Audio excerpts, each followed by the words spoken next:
Hello friends, আমি ঝুমা আপনাদের সাথে নিয়ে চলে এলাম ঝুমার পঞ্চব্যঞ্জনে। আজকে আমি আপনাদেরকে করে দেখাবো পাকা আমের মাখা সন্দেশ। তো চলুন দেখা যাক কিভাবে বানাই পাকা আমের মাখা সন্দেশ। আজকে আমি আপনাদের দেখাচ্ছি আমের সন্দেশ বা আমের কালাকাঁদ।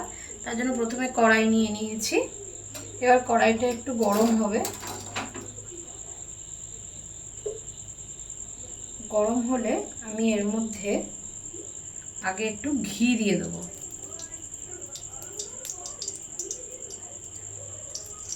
ঘি দিয়ে দিলাম। ঘিটা একটু মেল্ট হবে।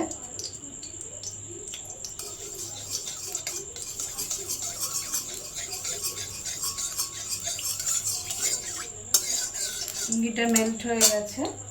এবার আমি এর মধ্যে একটু খোয়া ক্ষীর দেব।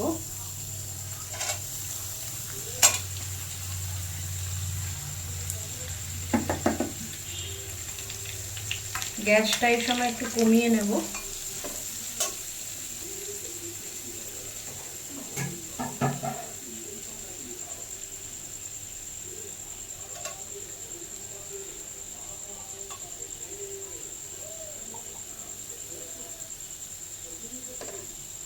খোয়া ক্ষীর দিলাম, ভালো করে নাড়বো।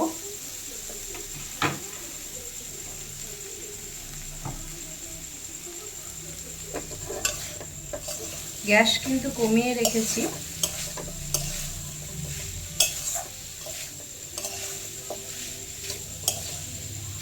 ভালো করে মেশাবো। এবার আমি এর মধ্যে একটু দুধ দিয়ে দিচ্ছি।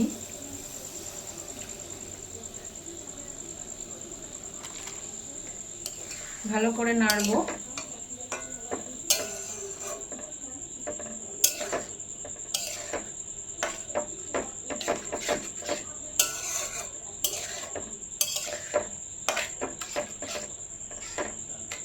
এটা ভালো করে ফুটবে।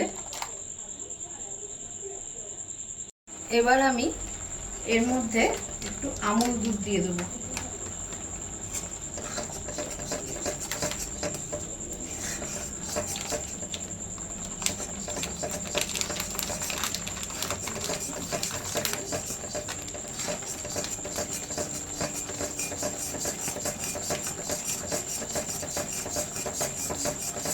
ভালো করে নাড়তে থাকবো আমুল দুধ দিয়ে।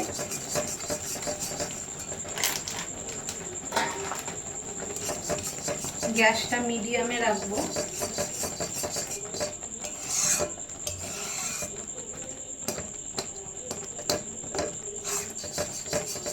ভালো করে নাড়বো।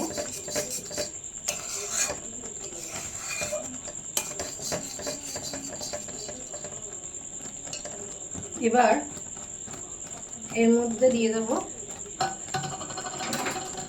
পাকা আমের পাল্প।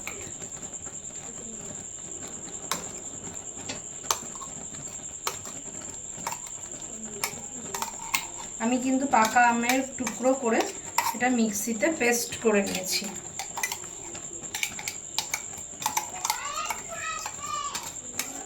মিক্সিতে পেস্ট করে নিয়েছি, নিয়ে তারপর এটা দিচ্ছি। এবার এটা ভালো করে এর সাথে মিক্সড করে নেব। ভালো করে মিক্সড করে নিচ্ছি।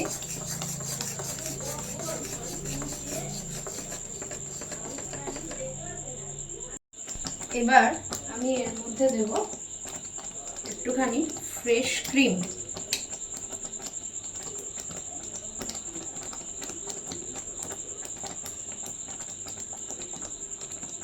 একটু ফ্রেশ ক্রিম নিলাম।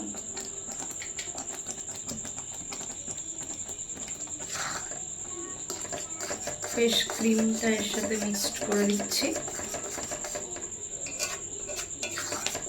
ভালো করে মিক্সড করে দেবো ফ্রেশ ক্রিমটা, যাতে পুরোটা মিক্সড হয়ে যায়।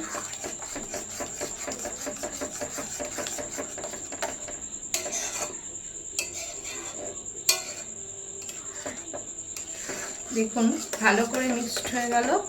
এবার এর মধ্যে পরিমাণ মতন চিনি দেব, যতটা লাগবে ঠিক সেই অনুপাতে আপনারা বুঝে দেবেন।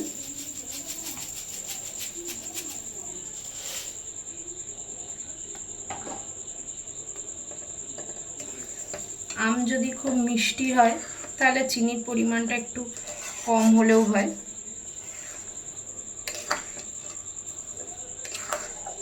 আম একটু টক হলে একটু চিনির পরিমাণটা বেশি দিতে লাগবে।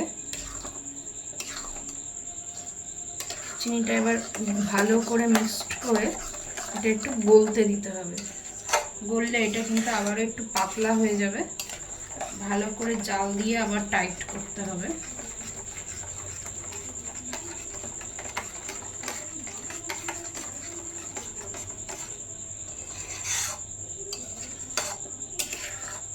ভালো করে মিক্সড হয়ে গেছে, এবার একটু এটা ফুটবে।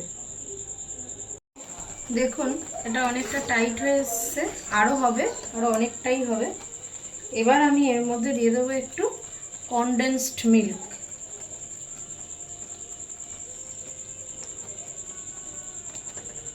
কনডেন্সড মিল্ক দিয়ে দিলাম।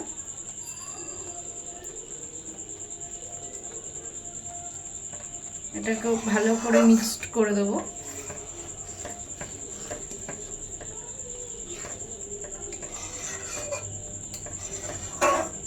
এটাকে আরো ভালো করে এখনো ফুটতে দিতে হবে, পুরো টাইট হয়ে আসবে এটা ফুটে ফুটে।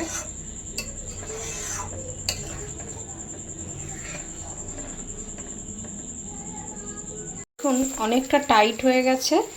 এবার আমি এর মধ্যে একটু ঘি দিয়ে দিলাম, দিয়ে এটাকে ভালো করে আবারও নেড়ে দিচ্ছি।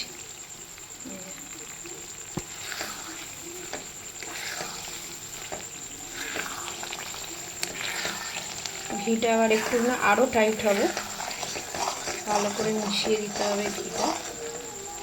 দেখুন আমার এটা কিন্তু হয়ে গেছে, একদম টাইট হয়ে গেছে। এই দেখুন, দেখুন অনেকটা টাইট হয়ে গেছে। এইবার আমি এটাকে গরম গরম একটা থালার মধ্যে ঘি মাখিয়ে তারপর এটাকে আমি ঢেলে দেবো। ঢেলে দিয়ে এটা একটু আগে ঠান্ডা করে নেবো, রুম টেম্পারেচারে আনবো, তারপর এটাকে আমি ফ্রিজ করে দেবো। এটা কিন্তু ঠান্ডা হলে আরও জমে যাবে। দেখুন আমি থালার মধ্যে বেড়ে নিয়েছি, এবার এটাকে একটু ঠান্ডা করতে দেবো। দেখুন আমার এগুলো সন্দেশগুলো ফ্রিজ করার পর এইভাবে বানানো হয়েছে, খেতে খুবই সুস্বাদু হয়। আপনারা যারা এরকম ধরনের রেসিপি করতে চান আমার চ্যানেলটাকে ফলো করবেন, সাবস্ক্রাইব করবেন, লাইক করবেন।